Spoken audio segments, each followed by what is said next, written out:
Hello, আসসালামু আলাইকুম guys, কি অবস্থা সবার? আশা করি সকলে আল্লাহর রহমতে অনেক অনেক বেশি ভালো আছেন। তো আজকের ভিডিওটা হতে যাচ্ছে একটা অ্যানাউন্সমেন্ট টাইপ ভিডিও। তো অ্যানাউন্সমেন্টটা হচ্ছে আমার টিমের জন্য একটা ভালো স্নাইপার প্লেয়ার লাগবে, কারণ আমি চাচ্ছি যে আমি স্নাইপার প্লেয়ার থেকে রাশারে শিফট হতে। তো এই কথাটা বলার জন্যই আজকের ভিডিওটা।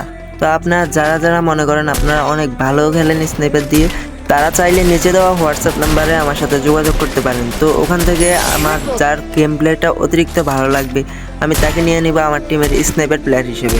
আর একটা কথা, আপনি আমার টিমে আসার সাথে সাথে কিন্তু আপনাকে নিয়ে আমরা টুর্নামেন্টে চলে যাব না। কিছুদিন আপনাকে নিয়ে আমরা বিয়ার ম্যাচে প্র্যাকটিস করব, তারপরে আপনাকে নিয়ে আমরা টুর্নামেন্টে যাব। তো যারা আমার টিমে আসতে আগ্রহী তারা চাইলে আমার সাথে যোগাযোগ করতে পারেন। তো আজকের ভিডিওটা এতটুকুই, দেখা হবে নতুন কোনো ভিডিওতে। সবাই ভালো থাকবেন, সুস্থ থাকবেন, আল্লাহ হাফেজ।